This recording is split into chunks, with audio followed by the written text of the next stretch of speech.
Bismillah. On va entamer l'exercice numéro 2. On nous demande, la première question, de calculer le flux d'un champ donné porté par l'axe des x, dont la valeur est égale à 2 moins x fois i.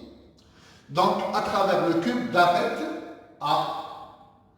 Et dans les surfaces sont numérotées ici, 1, c'est la surface d'entrée, celle qui est perpendiculaire au champ, mais en entrant. La deuxième, il y a celle qui troisième, quatrième, troisième, c'est la latérale à droite. Quatrième, celle qui se trouve en bas. Cinquième, latérale gauche. Sixième, celle qui se trouve en haut. Pour le flux, c'est la somme des produits scalaires entre le champ et le vecteur normal SI de chaque surface. Sauf que les S3, 4, 5, donc le vecteur normal des surfaces latérales ou la surface en haut et en bas sont perpendiculaires au champ. Donc le produit scalaire est égal à 0. Il ne reste que E1, S1 et E2, S2. S1 est sortant, c'est-à-dire par rapport à E, il est de sens contraire. Donc le produit scalaire latéral moins E1 fois S1. L'autre, il est sortant donc, dans le même sens, donc il donne E2, S2. Donc le flux est égal à, bon, la surface S1 et S2 sont égales à R carré. Et donc E1, c'est E pour x égale à moins A sur 2. Et ça donne 2 plus A sur 2. E2, ça donne 2 moins A sur 2 parce que c'est x égale à A sur 2. Alors, vecteur S1, c'est S1, I, moins, parce que dans le sens contraire à I. S2, c'est S2, I, donc dans le même sens de I. Finalement, le flux est égal à A carré fois moins E1 plus E2. Et donc, ça nous donnera à la fin moins A carré. L'unité terme, le flux, c'est le Weber. Deuxième question, on nous demande de déduire la charge qui se trouve à l'intérieur de ce flux. D'après le théorème de Gauss, on a le flux égal, double intégrale EDS égale à sigma dq intérieur sur epsilon 0. Donc on s'intéressera uniquement au flux et sigma dq epsilon 0. Alors, sigma dq intérieur est égal à le flux phi fois epsilon 0. Et donc finalement ça nous donne moins a carré epsilon a cube, pardon, epsilon 0. Pour l'exercice numéro 3, alors, on nous demande de calculer le champ produit par une sphère de rayon A chargée avec une densité uniforme. Alors, la charge est uniformément distribuée sur le volume sphérique, alors on choisit une surface de Gauss qui est sphère, une sphère, c'est-à-dire la surface de Gauss est une surface sphérique. D'après le théorème de Gauss, on a le théorème de Gauss, S et ds à chaque point de la surface de Gauss, il est radial. Le champ, on suppose que la charge est positive, donc il est radial aussi. Donc le produit scalaire entre le champ et ds, ça nous donne EDS sans vecteur. Et donc, finalement, on obtiendra E égale à sigma dq intérieur sur 4pi epsilon 0 R carré parce que la surface de Gauss est 4pi R carré. Donc, il y a deux domaines. Le premier pour R entre 0 et A, sans arriver à A. Et le deuxième à partir de A jusqu'à l'infini.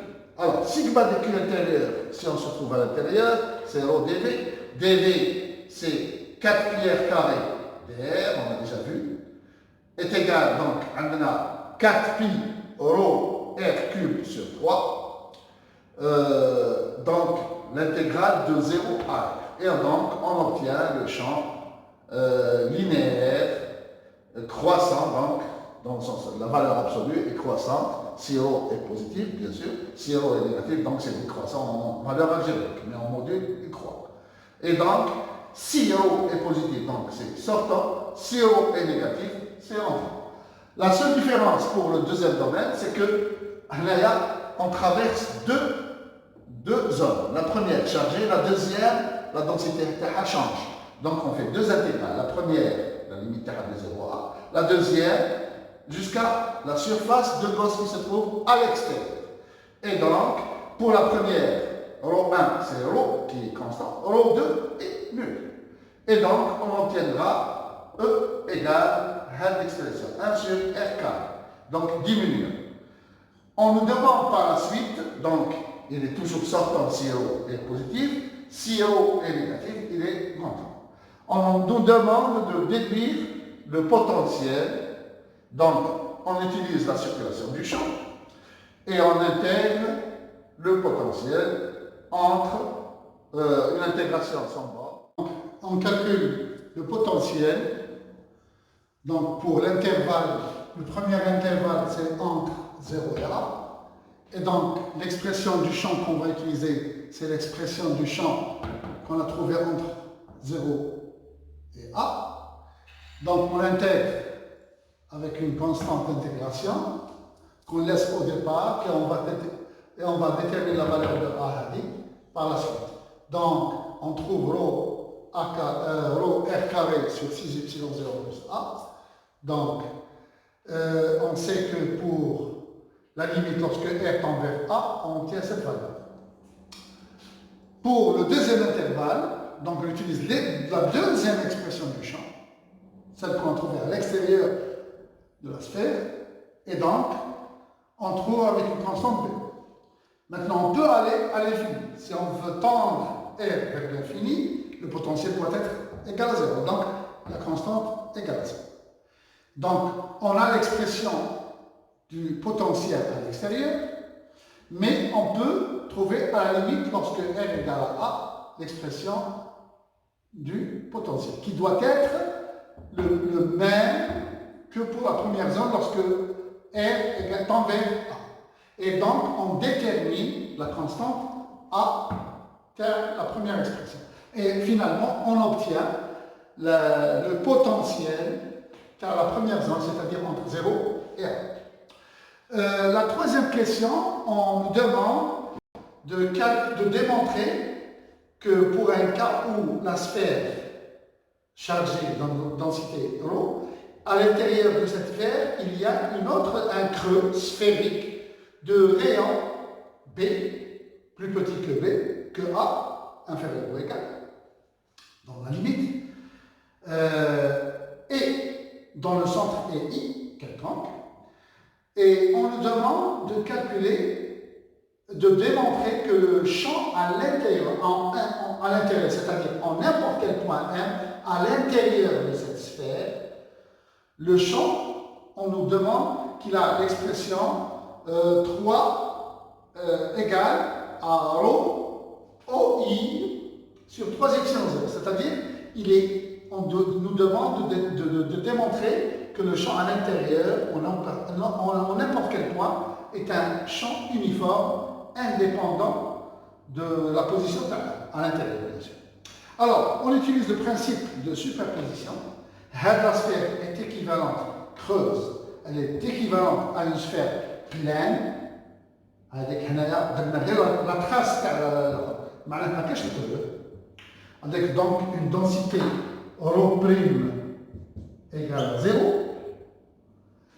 plus la cavité pleine de charge de densité ρ' égale à moins, avec une charge négative. Si j'ai dit positif, هذه positive ou هذه négative. هذه négative est une positive. Alors, d'après le principe de superposition, au point M, qui se trouve à l'intérieur de la cavité sphérique, donc le principe c'est la somme. Alors, EA c'est le champ de la première sphère, complète.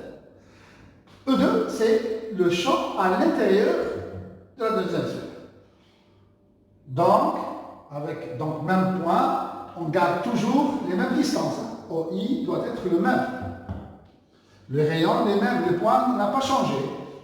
Alors, pour EAM, on utilise l'expression qu'on a trouvée pour le champ entre 0 et A, c'est-à-dire ρr sur y0, donc fois UR, donc c'est OR, UR, donc OM, donc à partir du centre. L'autre, c'est l'autre en fonction du centre, mais le centre terre, c'est I. Donc ça va nous donner, avec une densité européenne égale à moins ρ, donc c'est moins ρ. Et quand on fait la somme, on obtient donc ρ OI sur 3 epsilon 0, qui est une constante qui ne dépend pas du point 1. Donc quel que soit le point 1 à l'intérieur, donc en un point quelconque, à l'intérieur de la cavité, le champ est uniforme. Il est parallèle à OI. Donc, هنايا كيش يجي؟ هنايا il est comme ça. هنايا كيف. Partout, il a donc ces lignes de champ qui sont parallèles à OI. Bien sûr, si la cavité était là, eh bien, ça serait هكذا. Si c'était là, donc هكذا. Si c'était هكذا, il tirait le champ, les lignes de champ avec le champ en ce sens. Donc, on a démontré qu'il est uniforme.